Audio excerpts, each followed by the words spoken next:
Assalamualaikum warahmatullahi wabarakatuh. Perkenalkan, saya Tana Shrananta dengan NIM 192231011. Di sini akan mempresentasikan terkait literatur review analisis penerapan metode data story sebagai metode penilaian survei konsumsi pangan.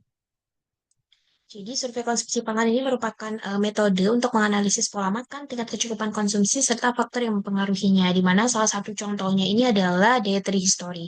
Jadi, dietary history ini adalah metode yang bersifat prospektif dan bisa menghasilkan data kualitatif maupun kuantitatif melalui pencatatan waktu makan, jenis makan, porsi, dan juga frekuensi konsumsi untuk menggambarkan kebiasaan makan jangka panjang.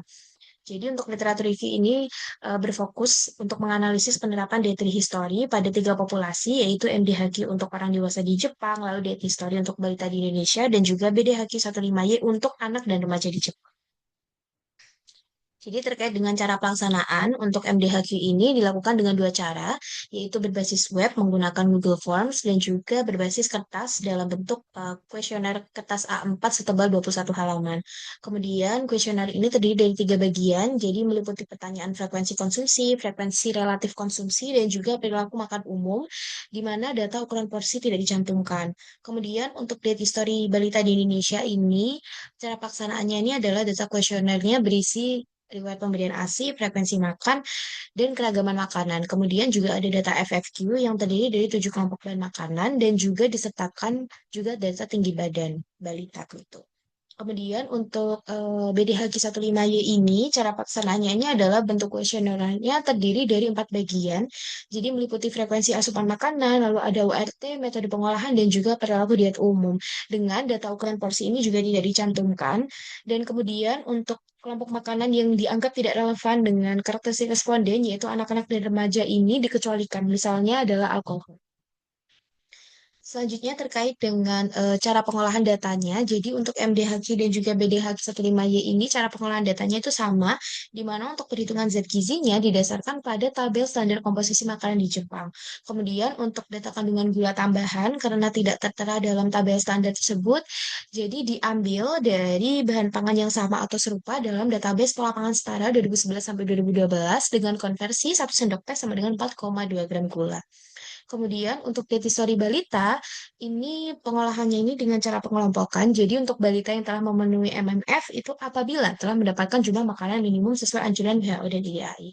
Kemudian balita yang telah memenuhi MDD itu apabila MPASI-nya itu sekurang-kurangnya mengandung 4 dari 7 kelompok makanan standar.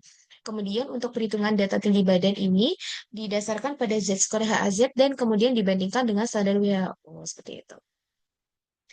Kemudian terkait dengan analisis dan penyajian data untuk MDHQ, jadi analisisnya menggunakan uji statistik dengan dilakukan secara terpisah ya antara laki-laki dan juga perempuan.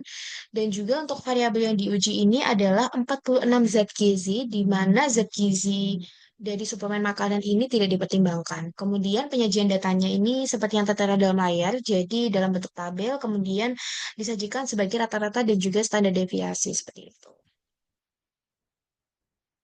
Selanjutnya untuk analisis dan penyajian data dari history balita, jadi untuk analisisnya dilakukan menggunakan analisis univariat dan juga uji korelasi antar variabel menggunakan uji Fisher's exact, di mana penyajian datanya seperti yang tercantum dalam layar, jadi dalam bentuk tabel, kemudian disajikan dalam persentase seperti itu.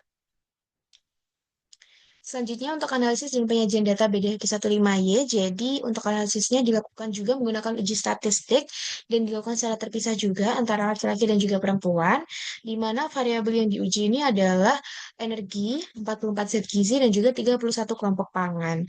Untuk penyajian datanya seperti yang tertera dalam layar, jadi disajikan dalam bentuk tabel dan juga disertai median persentil ke 25 dan juga ke 75 seperti itu. Terkait dengan hubungan dengan outcome tertentu, jadi untuk ini tuh lebih dikembalikan lagi dengan masing-masing dari tujuan penelitian. Jadi untuk MDHQ ini memiliki korelasi yang kuat dengan metode dietary record, di mana dalam mengestimasi asupan energi dan juga zat gizi, sehingga valid digunakan untuk menilai pola makan kaitannya dengan pemantauan risiko penyakit kronis. Kemudian untuk diri story balita, ini memiliki korelasi yang kuat dengan hubungan terjadinya kejadian stunting, di mana ditunjukkan dengan hasil uji korelasi variabel minimum dietary diversity itu adalah 0,001, di mana ini cukup signifikan seperti itu. Selanjutnya terkait dengan BDHQ15Y, jadi memiliki validitas yang cukup baik untuk menilai asupan zat gizi dan kelompok makanan utama pada anak dan remaja di Jepang pada tingkat kelompok, namun terbatas untuk tingkat individu. Jadi untuk kesimpulannya adalah metode diet history ini pada dasarnya menanyakan kelompok makanan dan juga frekuensi konsumsi tanpa ukuran porsi seperti itu. Kemudian untuk isi dari kuesionernya itu disesuaikan kembali dengan responden penelitian. Misalnya untuk MDHQ itu untuk dewasa Jepang, lalu BDHQ15Y untuk anak dan remaja di Jepang, dan juga diet history untuk balita Indonesia.